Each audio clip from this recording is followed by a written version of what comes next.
Кондитерский бизнес — это прям надо любить. Не совсем понимаю людей, которые просто, работают, потому что, вот такая работа. Кто будет покупать это за 12 гривен, вообще этот крошечный, кривой, страшный эклер? Я если иду в ресторан есть, я просто ем. И если у тебя есть достаточно денег для того, чтобы нанимать людей, то это уже не совсем, малый прям бизнес. У нас есть или малый, или Рошен, БКК, и вот это вот все. Если ты растешь и не меняешься, то это само себя съедает. Этот бизнес только съедал. Я, например, сам не заказываю никогда. Зачем тебе идти куда-то наемным кондитером или кому-то наниматься? Ты можешь дома вообще отлично себя чувствовать. Не придешь в кондитерскую и не купишь у них с витрины 300 эклеров. Мы ничего особенного для этого не делали, просто какие-то постили картинки, фотки. Были моменты, когда эклеры не то что не приносили денег, а отбирали.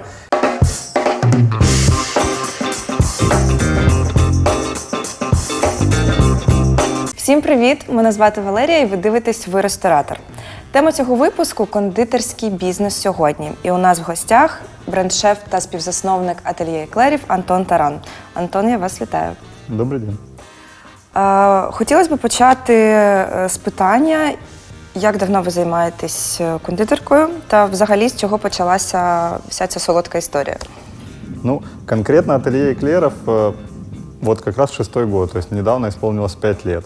До этого прям профессионально, чтобы это был как бизнес, ничего не было у меня, во всяком случае. А по образованию, по второму, я кондитер. Я получал его где-то еще за несколько лет до того, как ателье эклеров открылось. Потому что по первому образованию я инженер и занимался больше там, наверное, можно сказать, чем-то связанным больше с этой сферой.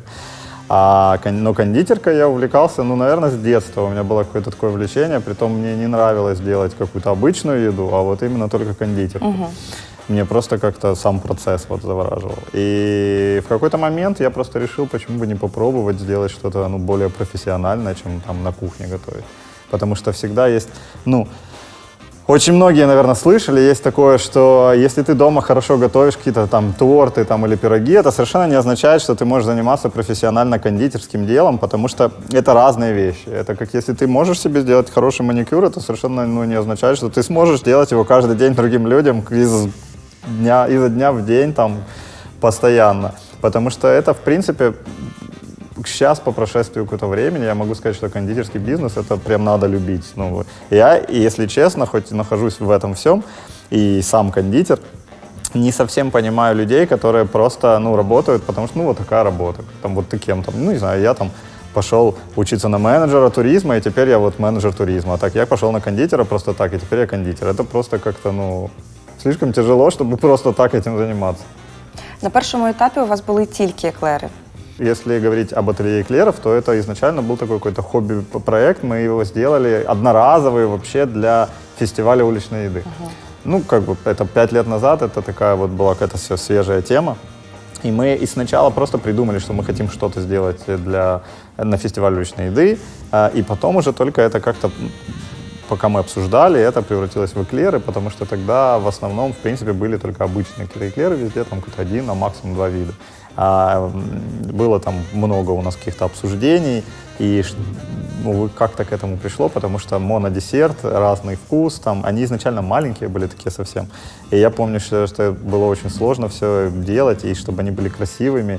И я помню, я тогда прям активно, делал это не сам, у меня были помощники, но, в общем-то, я как раз основную часть делал, и я помню, как фестиваль уже шел, и кто-то из наших команды продавал на фестивале.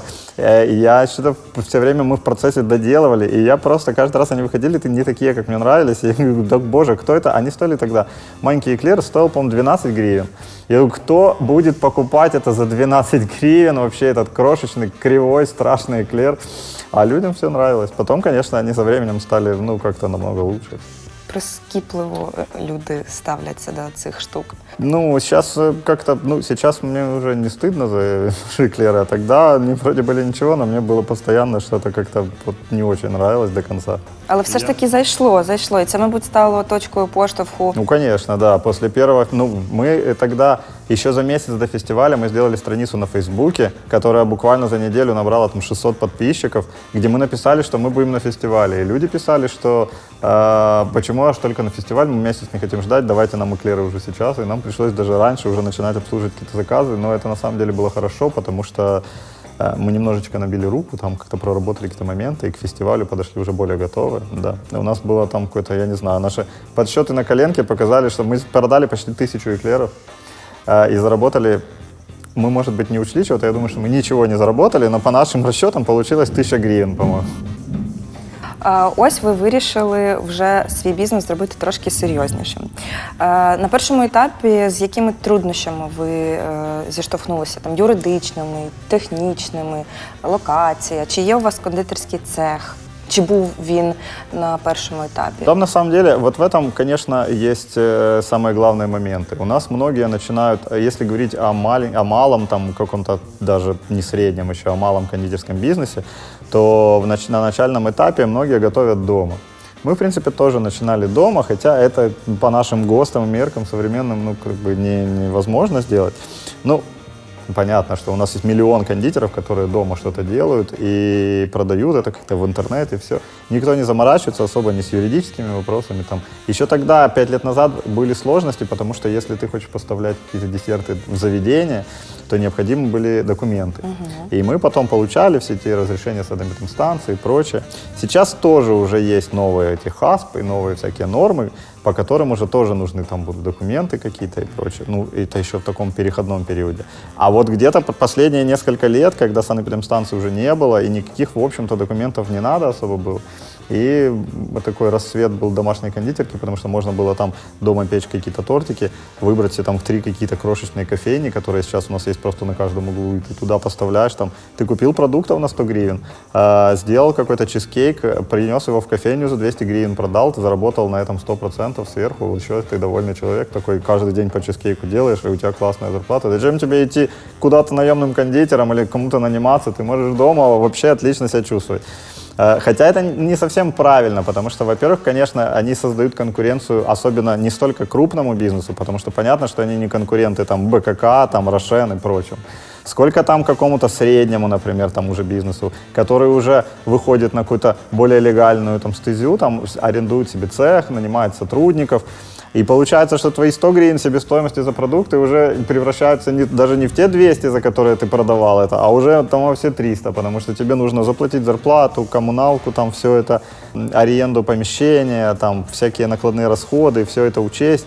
И это, кстати, большая еще проблема вот масштабирования. И на себе мы тоже ощутили это, конечно же, в полной мере, потому что когда мы начинали это дома, и потом у нас, слава богу, была возможность у друзей в ресторане потом как бы на кухне. Мы не платили аренду, но могли там работать. И получается, что это позволило нам как-то сделать это более профессиональное уже производство все-таки в ресторане и более масштабно немножко. И при этом очень снизить наши косты там, себестоимости. Потому что когда мы арендовали свой первый цех, и это была осень, и потом были праздники, все вот эти Новый год, у нас были какие-то сотрудничества со всеми, мы там прям куда-то поставляли на реализацию, но получилось, что по факту мы закрыли декабрь, по-моему, вообще там чуть ли не в минус 50 тысяч, потому что у нас там куча списаний, на реализацию там плохо все это работало. Ну, в общем, мы как бы были не готовы к этому максимально. И это на самом деле у нас, мне кажется, даже в стране, ну, это не касается страны, я думаю, что это, в общем-то, везде одинаково приблизительно. Вот это масштабирование, когда ты себе там ценообразование у тебя такое, так, я потратил 100 рублей, хочу заработать сверху еще 100 рублей, ну, нормально, за 200 гривен я могу продать. А потом ты такой, уже тебе тесно на кухне, ты думаешь, так, надо арендовать, наверное, какое-то помещение, я уже не могу в этом дома, срач постоянный, ну, как-то, типа, готовить, уже ты все время, из того, что ты такой готовишь дома, и ты как будто все время дома, через какое-то время превращается в все, что ты живешь на работе, получается. И когда уже ты хочешь снять какое-то помещение или как-то там это масштабировать, то все, получается, что твои вот эти вот 200 гривен, это уже ничего не включают. И ты пытаешься повышать цены, и тебе люди, которым ты вчера продавал это по 200 гривен, говорят, ну, в смысле, мы не будем по 300 брать, ну, ты же по 200 нам вчера продавал. А вот там твой конкурент, который пока еще у себя дома готовит на кухне, делает то же самое по 200. И это есть, для того, чтобы такого не было, нужны все эти разрешительные документы и прочее. Это тогда какая-то, ну, не то чтобы я там жалуюсь, на самом деле все-таки, если у тебя есть свое производство, тебе это позволяет, если ты увеличиваешь объем, то ты можешь как бы срезать там, ну, уже на объеме там как-то больше брать, чем те, кто дома готовит. Там, они могут сделать 2 торта в день, а ты можешь 22. И ты можешь, поэтому зарабатывая там, они там 100 гривен, а ты там 20, но у тебя там в 10 раз больше и вот так. Но все равно получается, что люди, которые приходят в кофейни, в рестораны, они как бы тоже не очень застрахованы, потому что вот этих проверок, ничего же нет. С одной стороны, для бизнеса это хорошо, но для конечного потребителя не очень. И вот это вот есть еще у нас такая волна здорового питания, вот это все, типа, что должно быть все органик, натурал и прочее. Но люди не разбираются, что органические продукты, там, натуральное, все они еще любят, всякие сыроедческие, ну, оно не хранится нисколько. У нас есть ГОСТы и нормы, по которым вообще должны там, ну, продукты должны включать в себя. Как консерванты, это, ну, типа, все так боятся консервантов. Не то, чтобы мы добавляли консерванты в эклер, ну, допустим, там есть свои нюансы. Тем более, что мы, в принципе, поставляем, там, у нас там 3 суток, например, срок. И то это нужно как бы постараться, чтобы он был 3 суток, а не сутки. Потому что вообще там по советским нормам эклеры хранились 6 часов. У нас еще, на самом деле, когда мы начинали, был такой вот, у нас много таких казусов, но в законодательстве, во всех нормах, но вот когда санэпидемстанция еще была, например, заварной крем по ГОСТам, там, он хранился 6 часов. И на каждую партию нужно было получать сертификат, ну, от санэпидемстанции. А сертификат санэпидемстанция выдавала в течение 3 суток. То есть, ну, у тебя партия, которая через 6 часов уже не годна, но ты можешь на нее, должен получить разрешение, которое ты получишь послезавтра. Ви самостійно розбиралися у всіх цих нюансах? Чи вам хтось допомагав, хтось писав вам бізнес-план, піар, якусь стратегію, чи все своїми силами? Нет, все своими силами, и я, ну, не совсем, то есть, если это какой-то малый бизнес, а я знаю миллион таких примеров, ну, у них, ну, нет денег у людей, ну, как бы никто не станет тебе бесплатно писать бизнес-план, пиар-стратегию, тем более, и вообще ничего бесплатно не станет тебе делать. А если станет, то, скорее всего, ты об этом пожалеешь уже через какое-то очень непродолжительное время, потому что, ну, и, конечно, нет, может так быть, что, допустим, ты там начинаешь какое-то дело, не обязательно кондитерка, любое, может, ты шляпы шьешь, там, я не знаю, или что-то такое. И у тебя есть друг, который такой же начинающий СММщик, и вы там с ним договорились, и вот он там это на тебе практикуется, ну, качество, соответственно, такое. Ну, если у тебя есть достаточно денег для того, чтобы нанимать людей, то это уже не совсем, ну, как бы малый прям бизнес, это уже такое посерьезнее тогда должно быть. Ну, хотя, как бы, понятие малый, мне кажется, у нас понятие средний скорее отсутствует, чем малый. Малый — это все, что у нас есть или малый, или Рошен, БКК, и вот это вот все. И, соответственно, да, конечно, если человек хочет... Многие не понимают, что бизнес — это не то, что ты печешь этот торт на кухне. Там уже сразу тебе нужно разбираться, начинать в таком количестве вещей, что у тебя не остается времени на то. И если ты даже готовишь, то у тебя не остается времени на все остальное. То есть, ну, очень сложно одному. Хорошо, что у меня были какие-то, есть партнеры, и мы как-то разделяли хотя бы свои какие-то сферы деятельности. Там кто-то занимался рекламой, сайтом, например, кто-то занимался кухней, кто-то занимался там вопросами логистики. Так еще можно. Потому что если один человек начинает пытаться все охватить, это просто невозможно. Но если у тебя есть там заказы, ты должен работать целый день, а тебе еще надо что-то там запостить, а еще кому-то надо это куда-то отвезти, и ты уже все ничего не успеваешь. А даже если ты все успел, то не успел пожить. Як змінилася ваша команда там, від першого дня роботи і до сьогодні? Наскільки зросла чи не зросла? Ну, у нас он постоянно меняется как-то, и многие вещи меняются. Например, у нас была проблема еще тоже роста, что мы как-то, у нас был достаточно большой штат, который себя, например, не окупал, потому что мы готовили по определенным технологиям, и как мы начинали, и так и продолжали. И в какой-то момент это уперлось в то, что нам нужно больше людей нанимать, чтобы так готовить. А они уже себя, ну, и это съедает весь заработок, ну, и не приносит денег. Надо менять как-то технологии, что-то отдавать на аутсорс, что-то там как-то и по-другому менять. После этого, например, после того, как мы изменили и изменились, соответственно, это позволило нам там сократить штат, например, и немножко там увеличить, соответственно, какие-то прибыли. Потому что получается, что, ну, если ты растешь и не меняешься, то это само себя съедает. И это не только касается, естественно, кондитерки. У меня там какой-то есть пример, там, ну, если в 2 словах. У меня есть знакомый, который вообще из Китая там возил какие-то аккумуляторы, например. И они тоже там хорошо, казалось бы, что там может меняться. И они тоже там росли до какого-то момента, достало работы невероятное количество, куча сотрудников и все, а денег не осталось вообще. И они потом просто все сократили, уменьшили все продажи и почувствовали себя намного лучше. Поэтому тут нужно тоже взвешивать баланс и к чему ты готов. Что, допустим, если ты увеличиваешь свои производственные мощности, там, начинаешь больше и больше делать и нанимать сотрудников, и нужно рассчитывать, что выгодно ли тебе это, потому что один человек тебе обойдется в месяц, например, от 10 тысяч, например. А ты сможет он тебе, там, есть у тебя чем его загрузить, чтобы он заработал свою зарплату, и то, что все он еще отбил, и сверху еще что-нибудь тебе принес.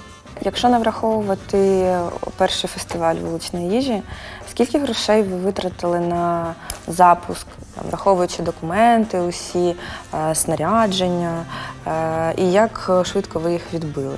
Ну, тут это вопрос очень сложный на самом деле, потому что изначально в какой-то момент просто этот бизнес не приносил, в середине где-то этот бизнес только съедал.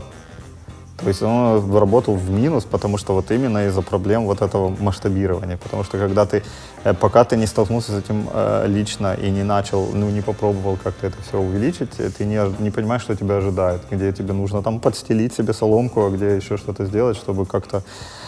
И поэтому вначале мы потратили очень мало денег. Ну на что? Мы сделали страницу на Фейсбуке, это бесплатно, сайт, это бесплатно, там за хостинг заплатить там какие-то 3 копейки. Мы даже не делали сразу сайт, у нас только Фейсбук был там. Потом готовили мы дома, на что там деньги потратить? Ни на что. То есть для того, чтобы запуститься в таком формате, только на участие в фестивале уличной еды. Но это, в принципе, если более или менее приличный какой-то, если ты делаешь хороший продукт, то хотя бы эти вложения, наверное, ты сможешь там отбить. Сейчас, конечно, с фестивалями, это вообще отдельная тема, сейчас с фестивалями сложнее, потому что их слишком много, а людей не стало больше, и поэтому на каждом отдельном мероприятии в среднем стало меньше людей, чем было в те времена. 5 лет назад фестиваль уличной еды собирал там 100 тысяч человек, например, и если ты там поставил точку, хотя бы с вероятностью там 90% ты свои вложения отобьешь, даже если не заработаешь. Но это до сих пор еще отличный способ для того, чтобы проверить. Это прекрасная возможность, которой там еще до фестивалей в принципе не было. Если ты придумал какой-то проект, ты можешь вложить условно, сделать какой-то стенд или арендовать, вложить условно небольшие деньги и получить возможность проверить свой продукт. То есть в сжатые сроки, в 2 дня у тебя там большой пассажиропоток, ты не арендуешь помещение, а оборудование там тебе особо никакое не надо. Ты там 2 дня протестировал, если пошло, то ты уже тогда... У меня есть много знакомых, которые начинали на фестивалях и переросли в какие-то кондитерские рестораны, какие-то еще там сети там или что. Начинали с фестивалей, да. Это хороший старт. И я думаю, что это до сих пор хороший старт для того, чтобы как-то там проверить. Не все можно проверить в интернете, да, если вы делаете что-то там, те же футболки какие-то, то это можно в интернете запустить, там, по Инстаграме, все, если оно там пошло, то потом уже можно открыть там какие-то магазины и прочее. У меня есть такие тоже друзья, которые так начинали, начинали с доставки, а сейчас у них там есть какие-то магазины в разных городах, такое. Это касается вещей, к примеру. То есть, какой-то старт. Но для еды, если особенно это какая-то еда под выдачу, не открывая ресторан или кафе, фестиваль — это отличная возможность. А ви ж працюєте тільки на доставку, у вас нема закладу? Нет, мы только доставляем, и у нас есть просто какие-то заведения, с которыми мы сотрудничаем, мы поставляем туда, и если кто-то спрашивает, где можно попробовать, то мы там периодически отправляем там куда-то, где мы знаем, что вот. Это тоже очень нестабильно, потому что мы пробовали вначале работать с ресторанами, но у ресторанов нет витрины. И очень сложно продавать десерты, особенно это если эклеры. Они там красиво выглядят, но человек, который их заказывает, не видит. А во-вторых, у нас еще не совсем плохо с культурой потребления десертов в ресторанах, потому что, в принципе, не так часто люди заказывают... если там хотят десерт, они идут в кондитерскую. Кондитерская делает все, естественно, там сама. А если это ресторан, который специализируется на еде, то десерт — это какая-то опция, которую там редко заказывают. Мороженое еще ладно, там какое-то там может быть легкое что-то. Но что-то там более такое тяжелое, редко. Я, например, сам не заказываю никогда, но может это уже какая-то профдеформация. То есть иногда бывает, что я хочу что-то попробовать, там просто, как для себя, или мне кто-то рассказывает, что вот там подают какой-то там, я не знаю, волшебную панакоту какую-то, то ладно, я еще могу так заказать. Но так, что я, если иду в ресторан есть, я просто ем. А ви замислювались про відкриття закладу? Чи Да, хотіли? у нас есть постоянно, мы думаем об этом, и есть какие-то вещи, но это такой постоянно, но это, я могу сказать по прошествию всего этого времени, что свое заведение и свое производство — это два совершенно разных бизнеса вообще, у них они пересекаются, ну, очень условно. Потому что доставка, ну, свое производство — это когда ты работаешь с какими-то другими ресторанами, у тебя там свои себестоимости, тебе нужно учитывать, что у тебя покупают это в 2 раза дешевле, чем продают, и ты должен продавать это, ну, как-то все это. Плюс одно, ну, то есть производство и там свое заведение — это совсем разное, и даже по меню. Допустим, то, что я могу позволить себе, если у меня есть свое заведение и своя кухня, то я могу сделать десерт, который буду продавать там, условно скажем, я там буду продавать в ресторане что-то за 80 гривен.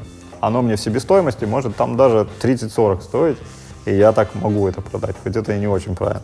А если я работаю на доставку в другие заведения, то у меня тогда от этого 80 гривен все я должен вложиться в 20, иначе я просто не покрою там свои какие-то расходы. И это сокращает все возможности.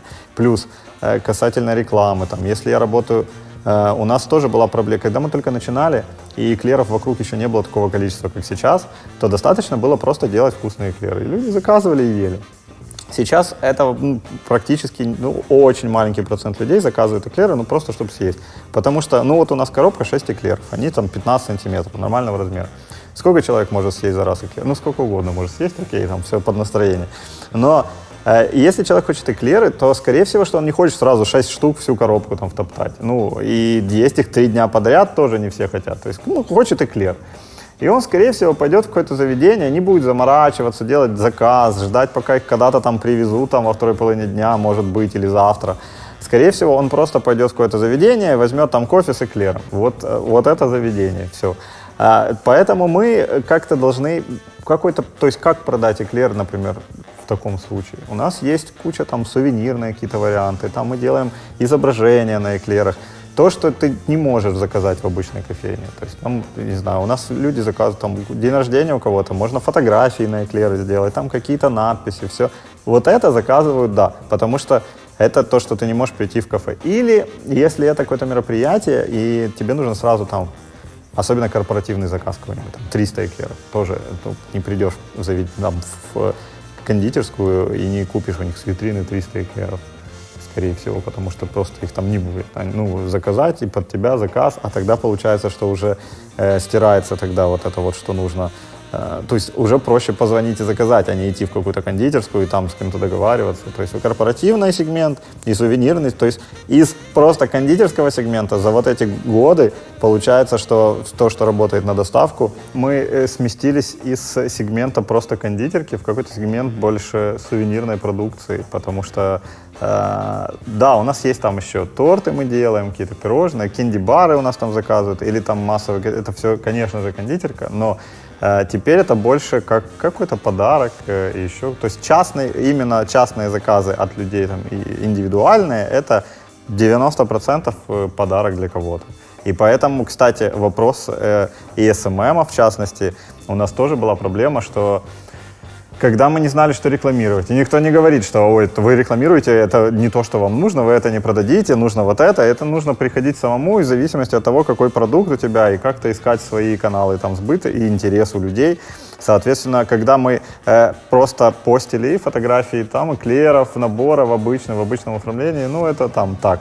А как только мы сделали акцент больше на том, что это как-то подарочная продукция, и сразу больше фидбэка было, потому что это интереснее людям от нас, чем просто эклеры есть. Хотя, конечно, все говорят, ой, все класс, вкусно, но вернемся к вопросам логистики, заказа, ожидания, Ви особисто відвідуєте кондитерські?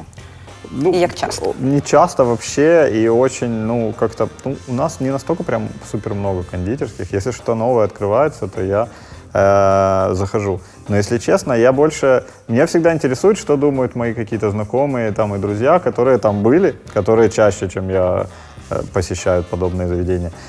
И слушаю там их отзыв какой-то, и что там, если им там нравится что-то, или они говорят, о, там что-то очень классное, я тогда, наверное, пойду схожу, чтобы проверить. И если они говорят, что им не нравится, то какой смысл? Даже если мне понравится, а моим клиентам нет, то какой в этом смысл? Як взагалі ви оцінюєте кондитерський ринок в Україні зараз? Но у нас вообще, мне кажется, рынок, весь ресторанный рынок, и кондитерский, и просто еда очень сильно растет сейчас. И если начиналось это с какого-то количественного роста, то сейчас это действительно уже такой качественный рост в том, что все делают. У нас открываются сейчас... У нас давно открывалось много ресторанов, но сейчас прям каждый какой-то новый ресторан, ну не каждый, но достаточно много, которые действительно стоящие, там действительно вкусно и очень на уровне все сделано. При этом цены у нас, если сравнивать там, с той же Европой, я думаю, что туристы приезжают к нам просто какой-то, мы не будем говорить, конечно, о трендах современных Украины, но еда, я считаю, что это действительно довольно достойный мог бы быть тренд, потому что все очень стараются. Это и только туристы, пожалуй, могут это на самом деле отбить. Хотя, в принципе, у нас все рестораны достаточно забиты. Там, если даже не называть конкретные какие-то, но есть очень популярные даже сети, в которые «пойди еще сядь». Вечером там нужно бронировать столы и прочее. И, значит, у людей их достаточный уровень. Или все уже так сгорела хата, где и сарай. Хоть все, что осталось, сейчас проедим в ресторанах. Пойдем. А у світових масштабах у вас є улюблена кондитерська? Нет, я не знаю. Мне нравится делать, я не могу сказать, что мне нравится есть. Поэтому мне сложно оценить, что там как бы...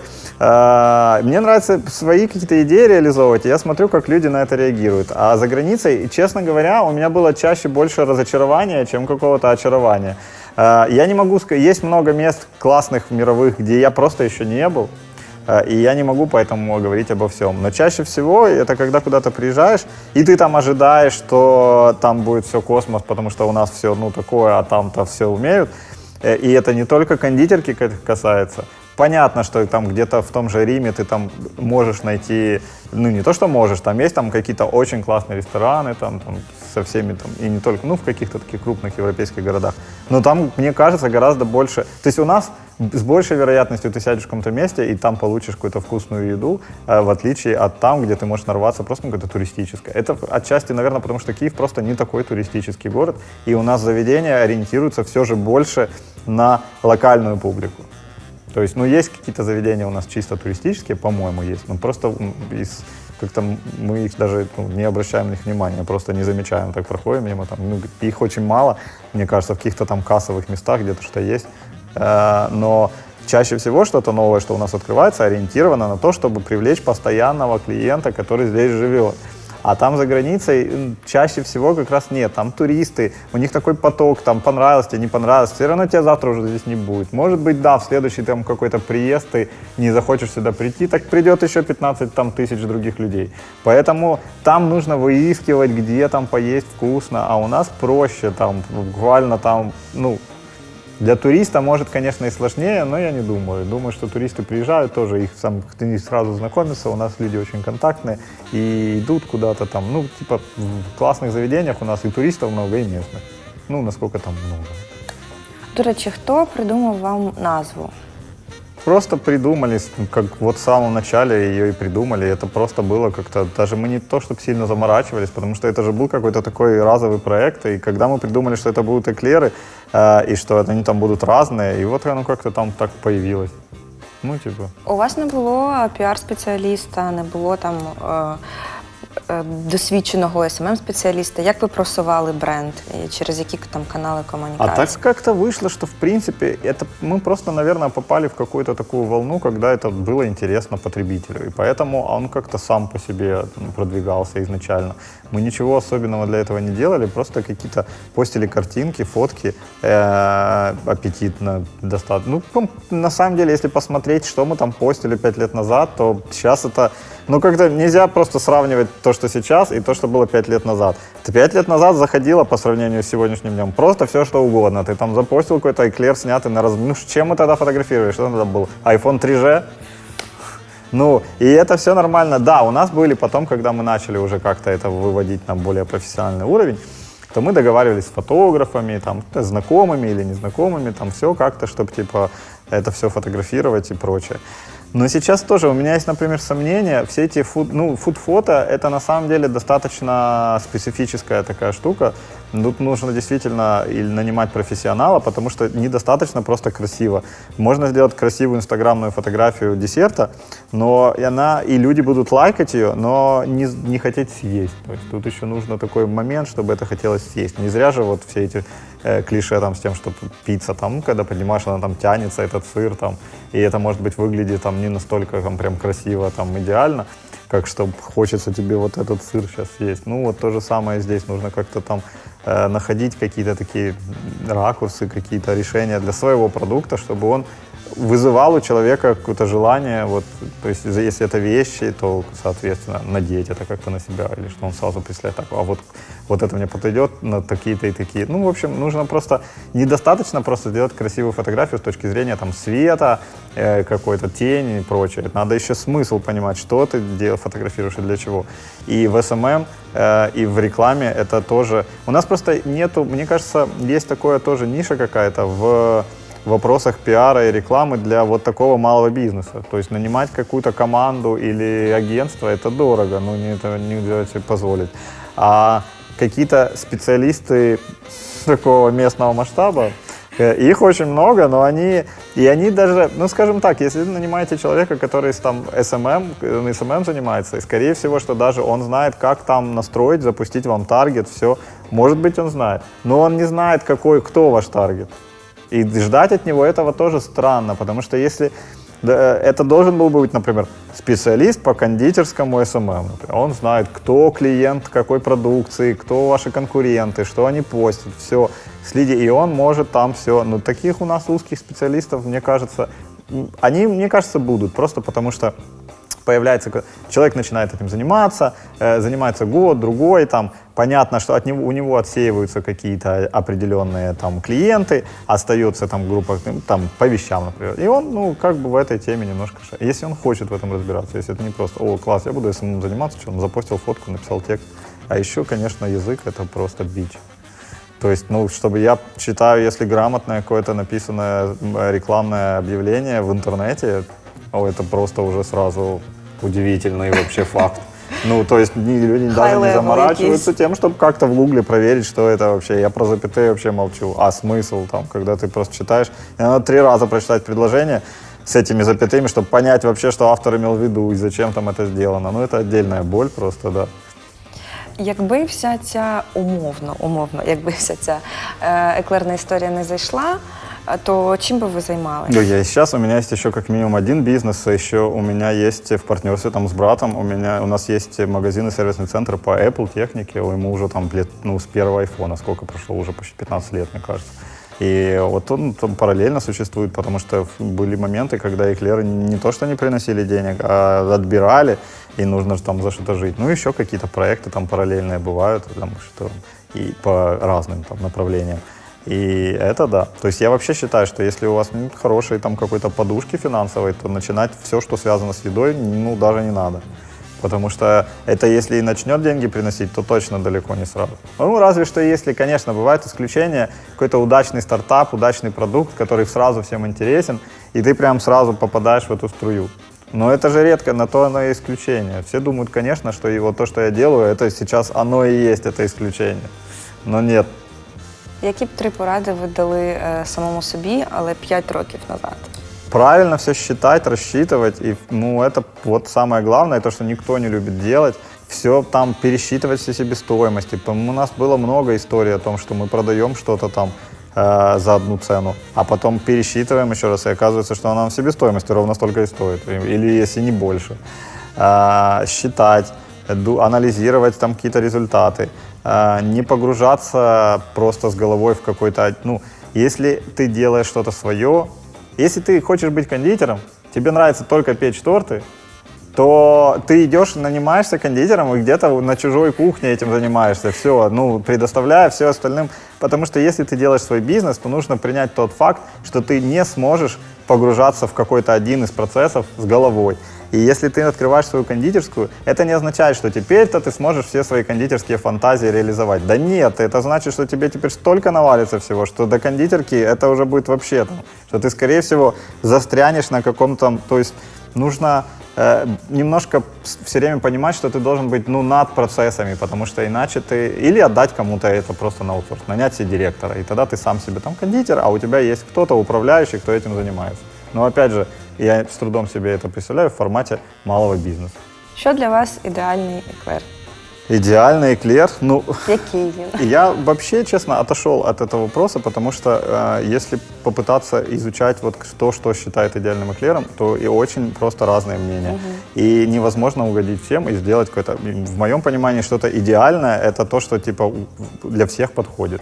Там всем нравится, но такого быть не может, потому что даже если взять классический эклер, который в основном, тоже не всем. Я знаю как минимум несколько человек, которые вот классические эклеры вообще не едят.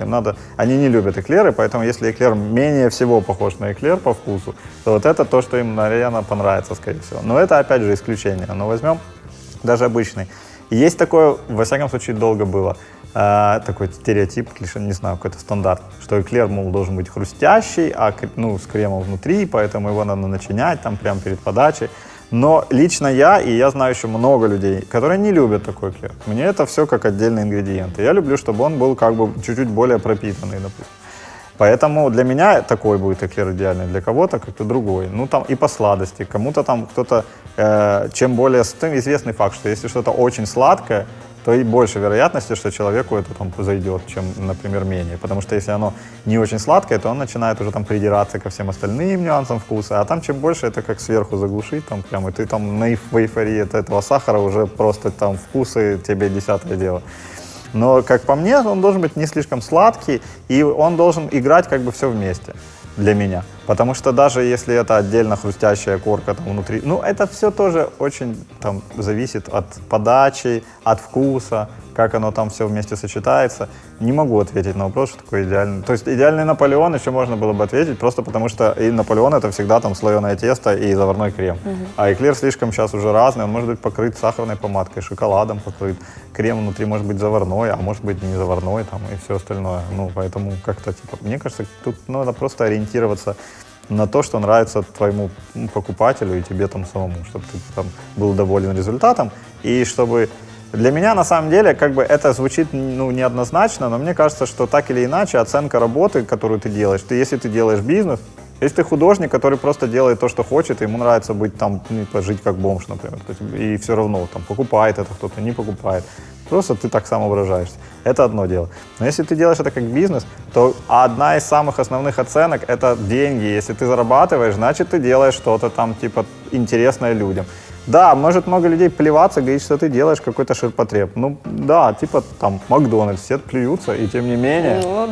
Да. И это просто потому что это просто ниша. Они же не говорят, что мы там мишленовский ресторан. У них есть своя ниша. Ты находишь свою нишу и работаешь с этим. Может, завтра кто-то сделает эклеры, которые будут по 5 гривен продаваться. И в этом ценовом диапазоне это будут прям там лучшие эклеры. То есть если ты делаешь бизнес, то это уже твое основное занятие, это уже не делать эклеры или там футболки, а делать этот бизнес. И, соответственно, а какая у бизнеса может быть оценка адекватная, кроме финансовой? Я вам дуже дякую за зустріч, було дуже приємно поспілкуватись. А з вами ми побачимося вже у наступному випуску. Ставте лайки, підписуйтеся на канал та не забувайте про дзвіночок.